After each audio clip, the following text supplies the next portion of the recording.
when we get ready to review a standardized test, we teach them tricks. Like if you don't know how to solve an equation, take the 4 answer choices and just plug in all the answers until one works out, so that the left side of the equal sign is the same as the right side.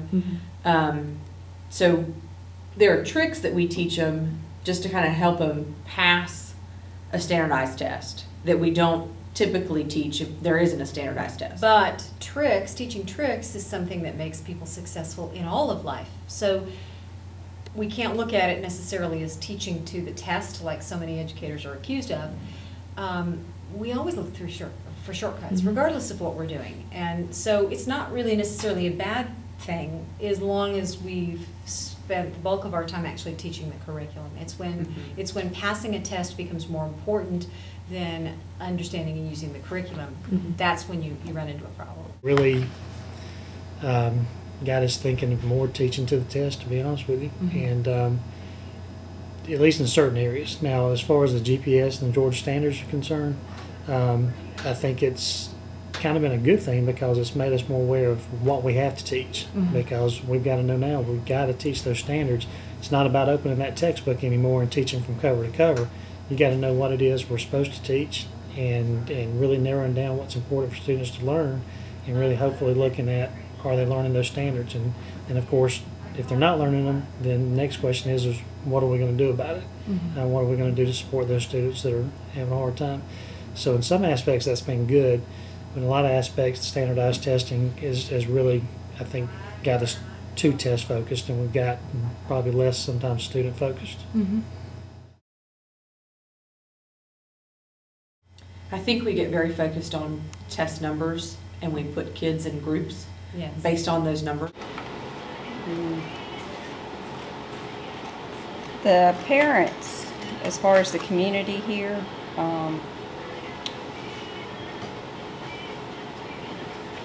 we don't have a whole lot of support from the parents. And I don't know if that's just because education is not important to them, or what their reason is for it. But we do a lot of advertising to parents, whether it's letters, radio stations, emails, phone calls, but we can't seem to get the parents to participate in the activities here at the school, whether it's PTA or any function. I think the intent of No Child Left Behind is very noble. We do need to be paying attention to every student. We do need to be paying attention to those students that have fallen behind as far as other races and other student subgroups and so forth. We've got to do that. We've got to see what we can do to try to help those students. And from that aspect, it's helped. I think some of the way the law has been handled, I guess, in the way that it penalizes schools, probably not as effective, I wouldn't think. I think we've got to look for ways to better support schools. I know in some states I've read where they base their funding not on the number of students that the schools have, but the type of students. And if they have large numbers of economically disadvantaged or large numbers of special needs students, then the funding and the support is there. And we haven't quite gotten there. Isn't that very, very focused on things that are not necessarily important? We're so worried about numbers that I think sometimes we don't teach kids how and why things work out the way they do. I think we're so worried about those test scores, and so many of us do teach tricks and that's it. We don't teach kids any kind of depth at all in the material that we're teaching, because it's passing a course test, pass a CRCT. It's not, you need to understand this and build problem solving skills in math, because you may never again solve a quadratic equation, but those problem solving skills you'll use forever. And I think we push and push and push some of these kids too much too, that they break, and it's just too much. It's overwhelming for them. I think that we need to understand that No Child Left Behind has certainly been under fire from day one. But some very positive things have come out of No Child Left Behind. One of the things that we need to remember is we as a nation are closing the gap in mathematics. I don't believe we're doing much as well in science, that as a nation, we're closing the gap in math. So we have accountability does produce results. I'm involved with a group at the Columbus Regional Mathematics Collaborative at CSU, and we meet once a month to talk about Math 1, the new curriculum. And I believe what we have is a true learning community. We talk to each other about our curriculum, about the ideas that work, the teaching ideas that don't work, and we're kind of a sounding board for each other, and we troubleshoot with each other, and we are actually learning from each other.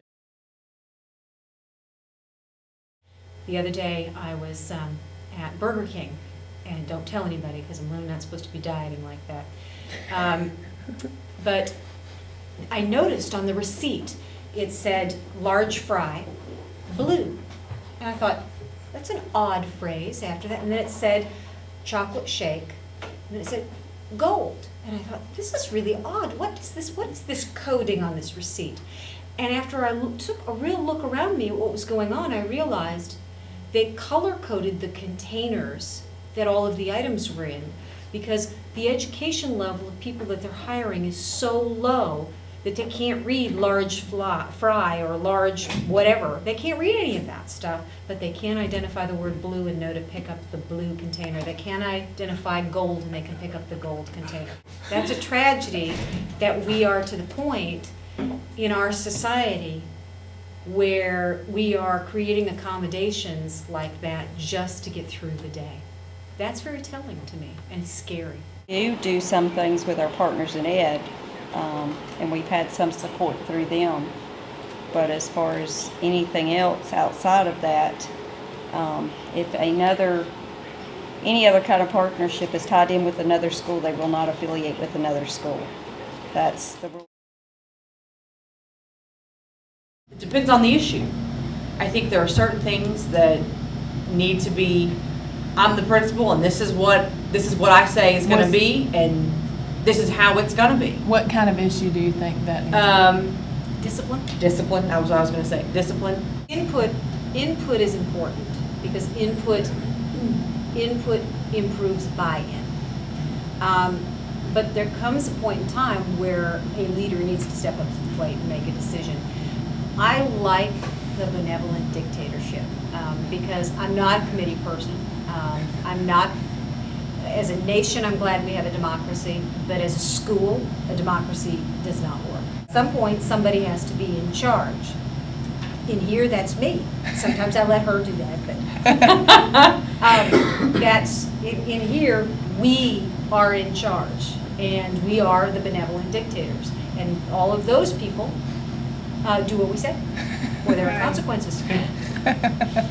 I think it needs to be a democratic process. I think as many stakeholders as you can get involved, the better off you can be.